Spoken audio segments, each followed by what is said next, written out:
मित्र हो, नेपाळची इतकी म्हणजे दुःखद घटना घडली, अख्खा नेपाळ हादरलेले. तुम्हाला सांगतो. आणि तुम्ही म्हणतात कस काय आणि काय, तुम्हाला सांगतो आता आपले मित्र आहे ना, न्यूज पाहिली जाईल ना नेमकी, आणि ते माझ्याकडे धावत आले आणि मी त्यांना विचारलं नेमकं काय झालं. तर ते इतकं हादरलेले होते, ती घटना पाहून त्याच्यात अक्षरशः आपण त्याच्या तोंडातून आलो. काय झालं बंधू? इतकी मोठी बाढ आली, 60 जण मेले आणि 750 लोक बेपत्ता आहे. आता तुम्ही पहा किती दुर्दैवी घटना आहे. म्हणजे किती 750 लोक हरवलेले. मित्र हो, 750 लोक म्हणजे बेपत्ता अजून सापडलेले नाहीये.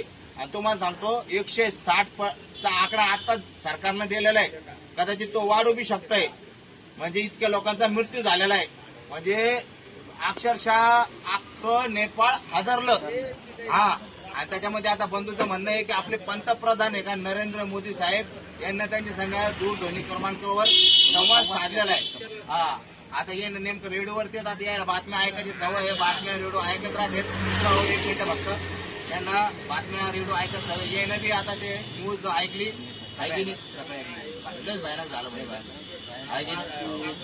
अहो 750 लोक हरवणं मजा म्हणजे पण ती घटना घडली कस काय नेमकी, म्हणजे कशामुळे झालं ते? बाढ आली. ढगफुटी मित्रावर ढगफुटी झाली. आणि ती कोणती तरी एक म्हणजे त्याच्या पाठीमागे काय त्या नदीचं नाव काय होतं ते चांगलं, त्या नदीचं नाव आहे मित्र होते. आता आपल्याला सध्या आठवत नाही, पण तुम्हाला सांगतो की नदीमध्ये ना म्हणजे जलसाठा इतका प्रमाणात झाला की अक्षरशः तिच्या तो कंट्रोलच्या बाहेर झाला. तिला सांभाळलं आणि तिथला तो बांध तुटला तिचा. आणि तिथून मग ते ना जसं उत्तराखंडामध्ये कशी घटना घडली होती मागच्या वेळेस ढगफुटी झाली. आणि आता बी मागच्या वर्षी ते इकडे याला काय म्हणतात तिकडे ते उत्तर प्रदेशमध्ये का पुढे तिकडे उत्तराखंड मध्ये पण सेम बिलकुल त्याची डिप्टी कॉपी झाली मित्र. त्याच्यापेक्षा भयानक आहे ना ही मोठी घटना आहे. अक्षरशः तुम्ही कधी व्हिडिओ क्लिप कधी आता पाहताना तुम्हाला रिला येतीनच. आता व्हिडिओ येतीनच तुम्ही आता त्याला पाहताना तुम्ही भयान होऊन जातात. कारण अरे बाप, भारतीय नागरिक पण आपले त्याच्यामध्ये म्हणजे भरपूर प्रमाणात आपल्या भारतीय नागरिकांचा बी समावेश मित्र हो.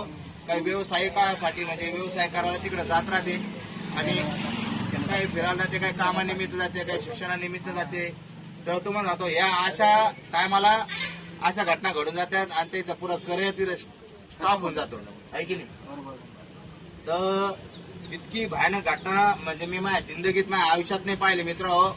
अशी घटना पुढेच ना हो. अक्षरशः मुंग्या सारखे माणसं पळत होती इकडे तिकडे. परिवार उद्ध्वस्त झाले समजा भरपूर कुटुंब. छोटी घटना पुऱ्या बिल्डिंग पुरे असे वाद चालले छोटी घटना खूप मोठी घटना.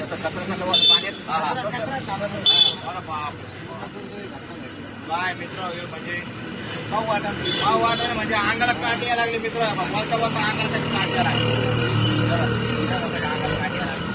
तुम्हाला सांगतो मित्र अख्खा नेपाळ काय आपला भारत देश हादरलेला आहे. कारण आपले लोक पण तिथे भरपूर होते. त्याच्यामुळं खूपच दुःखद घटना आहे. आणि प्लीज करून अशा पाण्या पावसाच्या दिवसात पुढं अशा ठिकाणी डोंगराळ भागामध्ये जाऊ नका. आपल्या घरच्या नुसतं काळजी घ्या. पाणी उघडल्याच्या नंतर जा, कारण डोंगर आहे ना असे भूस्खलन होऊ राहिलेत आणि लोक त्याच्यात दबून मरू राहिलेत. त्याच्यामुळे स्वतःची काळजी घ्या. ओके, जय हिंद, जय महाराष्ट्र.